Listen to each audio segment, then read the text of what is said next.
Hello friends, आज मी बनवणार आहे साबुदाण्याची पुरी. तर साबुदाणा वडा आणि साबुदाण्याची खिचडी खाऊन जर कंटाळा आला असेल तर पुरी बनवायची.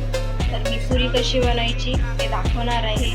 तर मी ते 1 वाटी साबुदाणा घेतलेला आहे. आता मी थोडं भाजून घेते.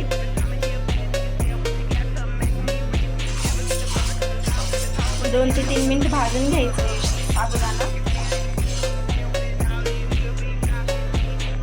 साबुदाणा भाजून घेतलेला आहे. आता मी ताटामध्ये काढून थंड करून घेते.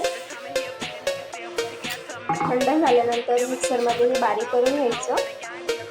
मी 2 बटाटे घेतलेले आहेत उकडून. आता मी याची साल काढून घेते आणि चाळणीनं हे खिसून घ्यायचं. बारीक होतं.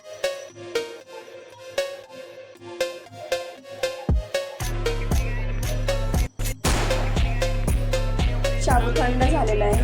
आता मी मिक्सरमधून बारीक करून घेते.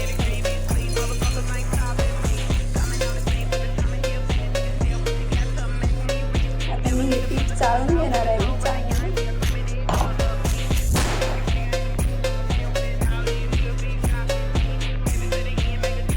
बारीक झालेलं आहे.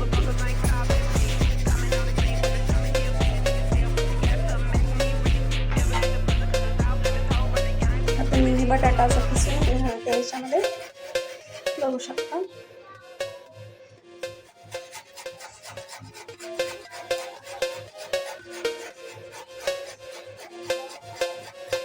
मी 2 बटाटे टाकणार आहे. 1 वाटी साबुदाणा. इथे मी बारीक चिरलेली कोथिंबीर घालते. इथे मी 3 हिरव्या मिरच्या बारीक करून घेतलेल्या आहेत आणि 1 चमचाभर जिरे आहे ते पण घालून घेतले. असं मीठ टाकायचं. आता हे पीठ मी मळून घेणार आहे.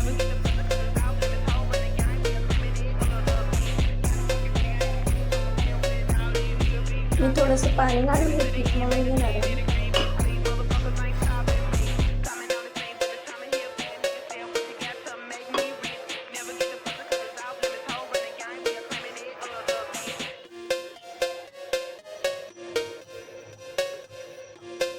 इथे मी पीठ मळून घेतलेलं आहे. आता मी 10 मिनिटं हे झाकून ठेवणार आहे पीठ. आता 10 मिनिटं झालेली आहेत आणि आता मी पुरी करणार आहे ह्याची. एवढा गोळा घ्यायचा आणि टाकून घेते.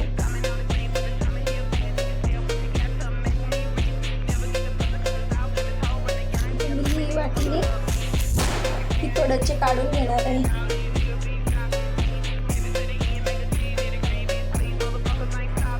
पुरी गोल होते म्हणजे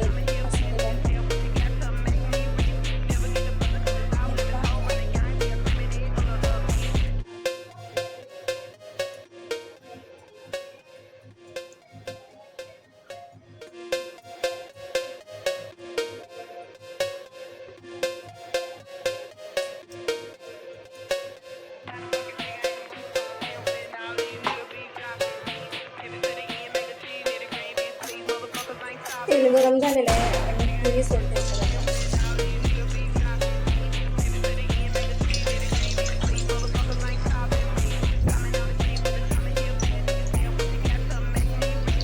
पुरी फ्राय झालेली आहे. तुम्ही आता ही पुरी काढून घेते.